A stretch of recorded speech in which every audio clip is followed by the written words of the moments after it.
నమస్తే రమగారు. నమస్తే జయ. రమగారు, దెయ్యాలు, భూతాలు, పిశాచాలు ఇలాంటి కథలు అప్పుడప్పుడు కానీ మీరు చెప్పేవన్నీ అన్ని కామెడీ పీసులు రమగారు. సీరియస్ గా భయం పుట్టించేలాంటివి ఏం లేవా మీ దగ్గర? అవి చెప్పచ్చా? చెప్పచ్చు. అంటే నాకే భయం కలిగించేలాగా వద్దు. మరి నీకే భయం కలిగించకపోతే ఇక నేను చెప్పినట్టు కాదు. పిల్లలు ఇంకా భయపడిపోతారు కదా. అందుకని భయం. భూతాల గురించి చెప్తున్నాం కదా మనం. మీ అన్ని ఫ్రెండ్లీ భూతాలు రమగారు. అదే అంటే మనం పిల్లలకి చెప్పాలి కదా. అవునవును. పిల్లలకే కాదు పెద్దలకైనా. ఇప్పుడు ఈవిల్ డెడ్ అవి చూస్తామా, నిద్ర పట్టదు జయ. అంటే అందరూ ఉంటే ఏమనిపించదు, ఎవరు లేరు మనం ఒక్కలమే ఉంటున్నాం అంటే మాత్రం అవి అవే గుర్తొస్తుంటాయి, నిద్ర పట్టదు. ఈ భూతాలు అనుకో సరదాగా ఉంటుంది. అవునవునండి, అవును. భూతాల కథ ఒకటి చెప్దాం. రైట్. ఓ పల్లెటూరులోనట ఓ తల్లి పిల్ల ఉండేవాళ్ళు. నాన్న లేడు, ఇంకెవరు లేరు. అమ్మ ఏదో చిన్న పని చేసి ఓ 10-11 ఏళ్ళ 12 ఏళ్ల పిల్లని చూసుకునేది. కొన్నాళ్ళకి వాళ్ళు ఏదో కొంచెం ఊరి చివరున్న ఇళ్లలో ఉండేవాళ్ళు, చిన్న గుడిసేసుకుని ఉండేవాళ్ళు. కొంతకాలానికి తల్లి జబ్బును పడింది. తండ్రి ఉండగా అతను ఏదో బొమ్మలు చేసేవాడు. వీళ్ళకి ఆ విద్య రాదు, అది రాదు. వాళ్ళమ్మ ఏదో పని చేసి పుల్లా పొడక ఏరి ఏదో చేసేది. ఈ పిల్ల ఏమైంది, ఇక ఒకరోజు జబ్బును పడి ఇక బయటికి వెళ్ళలేకపోయింది. ఆల్రెడీ తెచ్చి పెట్టుకున్నవేవో 3-4 రోజులు కాలక్షేపాలు అయినాయి. తర్వాత ఇక తిండి. సరే పిల్ల ఏమనుకుంది, అమ్మ నేనే ఏదో చేస్తానని ఈ ఊరికి దూరంగా ఉన్నారు, కొంచెం చివరిగా ఉన్నారుగా, అనుకుని ఒక అడవి ఉంది. ఆ అడవిలోకి వెళ్ళి ఏదైనా పుల్లా పొడక ఏరితేస్తే ఊళ్ళో అమ్ముకుంటే ఏమైనా డబ్బులు వస్తాయి. మారకం వేసేవాళ్ళు అప్పట్లో. బియ్యానికి మారకం, మినపప్పుకి మారకం, ఏదో 2 కూరగాయలు ఎవరి దొడ్లో అయినా కోసుకుని తెచ్చుకున్నా కూడా కొట్లోకి మారకం వేసినా కాస్త నూనె, ఉప్పు, కారం, చింతపండు లభిస్తాయి. అందుకని పెళ్ళి ఏం చేసింది, ఊళ్ళో మన చెరువు కాదు ఊరు కాదు అడవిలోకి వెళ్ళి ఇవి ఏమన్నా తెద్దాం అనుకుంది. అయితే ఏమైంది, వీళ్ళ ఇళ్ళు దాటి ఇంకా కొంచెం ముందుకెళ్తే ఒక పెద్ద వేప చెట్టు ఉంది. దాని మీద 2 భూతాలు చేరినాయి. ఒక పెద్ద ఏజ్డ్ భూతం, ఒక పిల్ల భూతం. ఈ భూతాలు 2 మాట్లాడుకునేవి. ఈ పెద్ద భూతం ఏం చెప్పేదంటే, మనం ఇట్లా చచ్చాము అనవసరంగాను, ఏదో పిచ్చి పనులు చేసి వెరిచావులు చచ్చి ఇలాగ అయిపోయాము. ఏదైనా మంచి పని చేస్తే ఈ భూతాల జన్మ నుంచి మనకు విముక్తి లభిస్తుంది. విసుగు పుట్టి ఈ భూతాల్లాగా ఉండటం విసుగు. ఇందులో నుంచి బయటపడాలంటే మనం ఏం చేయాలి, ఏదైనా మంచి పని చేయాలి, మనుషులకు సహాయం చేయాలి.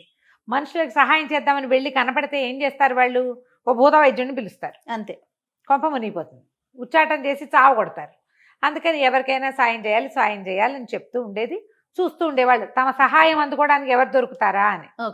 ఓ రోజు ఆ చెట్టు మీద వేళ్లాడుతూ ఉంటే ఈ పిల్ల ఆ రోజే ఇదేం చేసింది, ఈ గౌరీ ఆ పాప పేరు, అడవిలోకి వెళ్ళి పుల్లా పొడక ఏరుకుందామని చెప్పి అడవిలోకి పోయింది. పుల్లలన్నీ ఏరి వీడు చూస్తూనే ఉన్నాయి ఈ 2 భూతాలు. అంతక మోయగలిగినంత మోపు నెత్తి మీద పెట్టుకుని ఊళ్ళోకి తీసుకుపోయి ఎవరింట్లోనో, అప్పట్లో ఏముంది గ్యాస్ లేవు కదా, ప్రతి వాళ్ళకి పుల్లలు కావాల్సిందే, కాస్త కలుగున్న ఇంట్లో ఓ పావలా చేతిలో పెడతారు. అక్కడి నుంచి ఏదో చల్లన్నం ఉందని అన్నం పెట్టారు, ఇంకేదో పెట్టారు. అవి పుచ్చుకుని ఆ పావలా డబ్బులు పుచ్చుకుని కొట్లోకి వెళ్ళి ఏవో 2 వస్తువులు కొనుక్కుని అమ్మ దగ్గరికి అమ్మ తిండి ఏర్పాటు చేసేసింది పిల్ల. 2 రోజులు 3 రోజులు గడిచినాయి. 3 రోజులు పుల్లలేదు. 4వ రోజు దయ్యాలు ఈ భూతాలు ఏమనుకున్నాయి, అబ్బాయి ఈ పిల్ల రోజు పుల్లలు ఎరడానికి వస్తుంది, మరి దీనికి సహాయం చేద్దామని 2 మాట్లాడుకున్నాయి. ఈ పిల్ల భూతం అంది, నువ్వు చేయి సహాయం, మొదట నీకు గనక భూతాల జన్మ నుంచి విముక్తి వచ్చిందనుకో అప్పుడు నేను కూడా చేస్తా. ఏదో ఒక మనకి ఏమనాలి, ఒక ఉదాహరణ ఉండాలి కదా, ఎగ్జాంపుల్స్ ఉండాలి. నువ్వు ఎగ్జాంపుల్గా ఉండు, నాకు నువ్వు చెయ్యి, నేను చూస్తూ ఉంటానని పిల్ల భూతం చెట్టు మీద కూర్చుంటే పెద్ద భూతం ఏం చేసింది, ఆ గౌరీ వాళ్ళ ఇంట్లో నుంచి నడిచి వచ్చే లోపలే చకచక అక్కడ ఇక్కడ ఉన్న పుల్లలన్నీ దగ్గర పెట్టి ఒక అట్లాగా గట్టి అక్కడ పెట్టింది. ఈ పిల్ల పుల్లలు ఏరుకోవడానికి వచ్చి కట్ట చూసి తెల్లపోయిందమ్మో, ఎవరో కట్టి పెట్టుకున్నారు, ఉండదు మనం అని కొంచెం అవతలకి వెళ్ళి ట్రై చేసింది. రోజు ఇన్ని దొరికేవి, ఆ ఇన్ని అది కట్టబెట్టి ఆ భూతం అక్కడ పెట్టిందిగా 4 పుల్లలే దొరికినాయి. ఏం చేస్తుంది, ఆ కట్ట ముట్టుకోలేదు. ఎవరో కట్టింది మనం తీసుకుని వాళ్ళు తిట్టిపోయిరు. పిల్ల 4 పుడకలు చేత్తో పుచ్చుకొచ్చి మీద ముందున్న బియ్యమే పొంగించుకుని తినేసి ఊరుకుంది. మర్నాడు మళ్ళీ వెళ్ళింది. ఈ భూతం మర్నాడు కూడా కట్ట కట్టి పెట్టేసరికి 2-3 రోజులు అయ్యేసరికి అలా కట్ట విడిగా కనపడుతోంది, మనుషులు కనపట్టలేదు.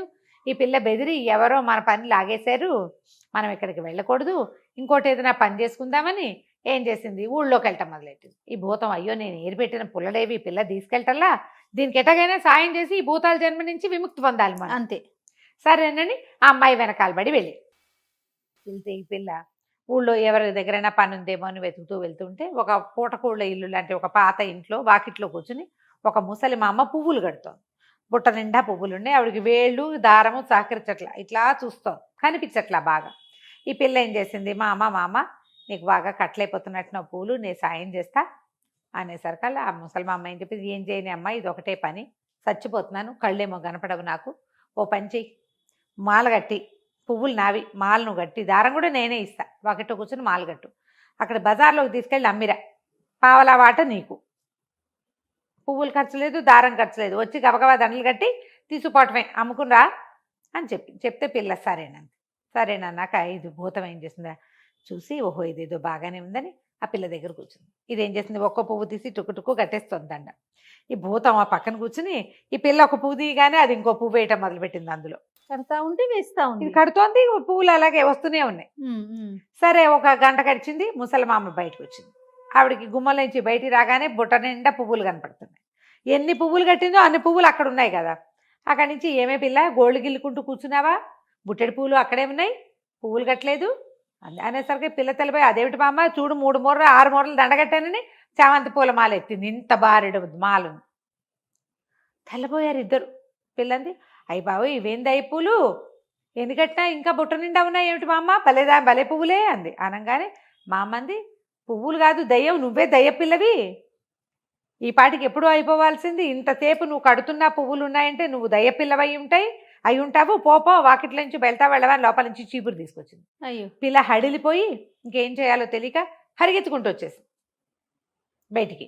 ఆవిడేం చేసింది, ఆ కట్టిన పువ్వులు ఆ బొట్లో ఉన్న పువ్వులు ఎత్తి వచ్చి అవతల పారబోసేసింది, పెంట పువ్వులు. మంచివి కాదు, ఈ పిల్ల ఏదో దయ్య పిల్ల వచ్చి వాకిట్లో కూర్చొని చేస్తుంది అంతే కదా. ఇప్పుడు దండ కడుతున్నాయి, బుట్టెడి పూలు ఎటా ఉన్నాయి, ఏదో తేడా ఉంది. ఈ భూతం నిర్ఘాంతమైంది. అయ్యో సాయం చేద్దామంటే ఈ పిల్లకి అసలు సహాయం అందట్లేదే.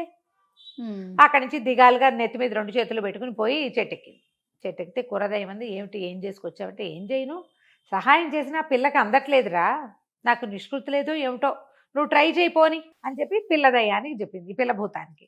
పిల్ల భూతం ఒప్పుకుంది. ఈ పిల్ల పాపం 3 రోజులు అడవిలో తిరిగింది, 3 రోజులు పువ్వుల కోసం తిరిగింది. ఇక 10 రోజులు అయిపోయింది, వాళ్ళ అమ్మ లేచేలాగా లేదు, దీన్ని విసుగుబుట్టింది. అదేమందంటే, అమ్మ నేను పని చేస్తానే, మన ఇంట్లో బొమ్మలు చేసే సరంజామా అంతా ఉంది, మా నాన్న చేసేవాడు కదా, మట్టి తొక్కి మెల్లిగా బొమ్మలు చేస్తాను, అచ్చులు ఉన్నాయి కదా, బొమ్మలు చేసి బొమ్మలు అమ్ముకుందామే, మట్టికి ఏముంది, దానికి ఏం పెట్టుబడి లేదు, కూర్చుని చెయ్యాలి అంతే కదా, చేత వచ్చినట్టు చేస్తానంటే సరేనంది వాళ్ళమ్మ.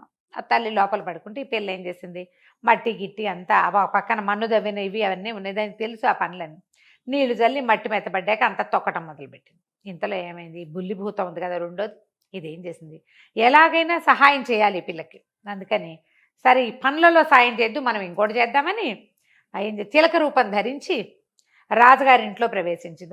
ఒక జమీందారు గారి ఇల్లు ఉంది అక్కడ, ఆ ఊళ్ళో జమీందారు గారి ఊళ్ళో ఆ ఇంట్లో ఒక పెద్ద గూళ్ళుగా ఉన్నాయి. ఆ గూళ్ళల్లోకి వాళ్తూ లోపల తిరుగుతుంటే దానికి ఓ చిన్న డబ్బా ఇట్ట ఓరగా మూత తీసి కనపడింది. అందులో దగదగలాడుతూ ఉన్నాయి ఏమిటో రాళ్ళు. ఇదేమనుకుంది, దయ్యము పిల్లభూతం, ఇది గ్యారంటీగా ఇవేవో ఖరీదైనవి, అందుకే లోపల పెట్టారు. బాక్స్ మూత ఎవరో తీయటం వల్ల పక్కకుందని అందులోంచి ఒక వజ్రాన్ని నోట ఖర్చుకుని తీసుకొచ్చి ఈ పిల్ల మట్టి ఏం చేసింది, తొక్కిన మట్టి అంతా దగ్గర పెట్టుకుని చేత్తో తడుతుంటే ఆ మట్టిలో పడేసింది. ఈ పిల్ల చూసుకోకుండా మట్టి అంతా మెదిపేసేసి ఓ తొండని బొమ్మ చేసి అక్కడ పెట్టింది. ఏనుగు బొమ్మ చేస్తోంది.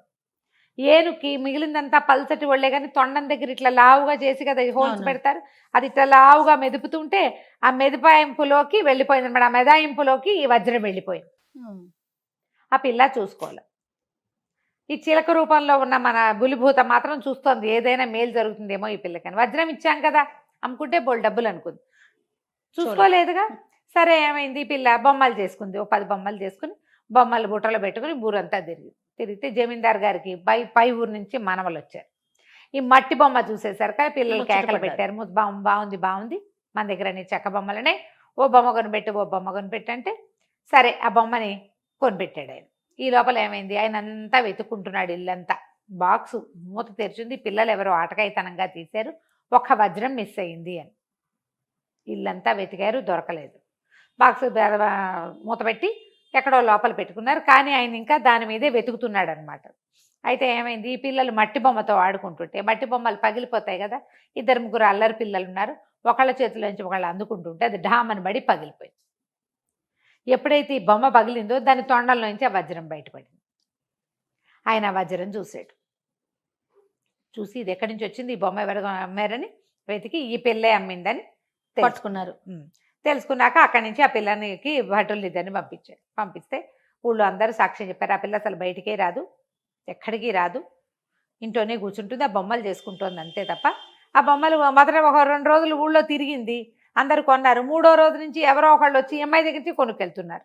ఏవో 2 బొమ్మలు చేసుకుంటుంది, పిల్లల కోసమే గలగల్లాడిచ్చేవి అవి. అక్కడి నుంచి రాజుగారి పిల్లని పిలిపించి అమ్మాయి ఎక్కడి నుంచి ఇదట వచ్చింది, ఏం చేద్దామని అడిగారు. అడిగితే నాకు తెలీదు, బొమ్మ చేసినప్పుడు అందులోకి ఎట్లా వచ్చిందో కూడా నేను చూడలేదని. ఈయనంతా ఎంక్వైరీ చేసి సరే పోనీలే మన వజ్రం మనకు దొరికింది కదా వదిలేశారు. అని చెప్పి సరే ఆ పిల్లని కేకేసి ఊరంతా ప్రచారం చేసినందుకు దానికి 2 రూపాయలు చేతిలో పెట్టి నీ పని నువ్వు చేసుకోమని పంపించేశారు. పిల్ల 2 రూపాయలు వచ్చేసరికల్లా 10 రోజులు గడిచిపోతుంది. 10 రోజుల్లో బొమ్మలు చేసుకుని బొమ్మలు అమ్ముకోవటం మొదలుపెట్టింది. అమ్మకు నా కూతురు ఇద్దరు కలిసి ఒక కొట్టల్లే పెట్టుకుని బొమ్మలు కొట్టు పెట్టుకున్నారు. దాని బతికి వెళ్ళిపోతుంది. ఈ భూతానికి అర్థమైంది మనం ఏం చేసినా వీళ్ళకి సహాయం అందదు, వాటికి మాత్రం ఎప్పటికీ విముక్తి రాల. అవట చెట్టు మీద కూర్చుని వాళ్ళకి వీళ్ళకి హెల్ప్లు చేస్తూ వాళ్ళు భయపడి పారిపోతూ ఉన్నారు తప్పిస్తే ఎప్పటికీ వాటికి విముక్తి రానే లేదు. ఏ సహాయము ఎవరికైనా సరే తమంతట తాము అడిగిన సహాయాలే అందిపుచ్చుకుంటారు మనుషులు. నేను అడిగాను నిన్ను, నువ్వేదో చేసావు, అది తీసుకుంటా. అయాచితంగా లభించేసరికల్లా భయపడతారు జనం. ఇప్పుడు పువ్వులు వచ్చినాయి, ఆ పిల్ల భయపడింది కదా, కట్టెలు వచ్చినా భయపడింది. వర్కౌట్ కాదు, ఎప్పుడు కూడా యాచించిన సహాయాలే కుదురుతాయి, లేకపోతే కుదరదు. భూతాలు వాడి దాని వాటాగే చెట్టు మీద వేళ్లాడుతూ ఎవరికి హెల్ప్ చేద్దామా అని వేళ్లాడుతూ ఉన్నాయి. పిల్ల మాత్రం చక్కగా బొమ్మలు అమ్ముకుని మెల్లిగా పెద్దదై పెళ్లి చేసుకుని కాపురానికి వెళ్ళి కథ కంచికి మనం ఇంటికి. నమస్తే రమ్మగారు. నమస్తే.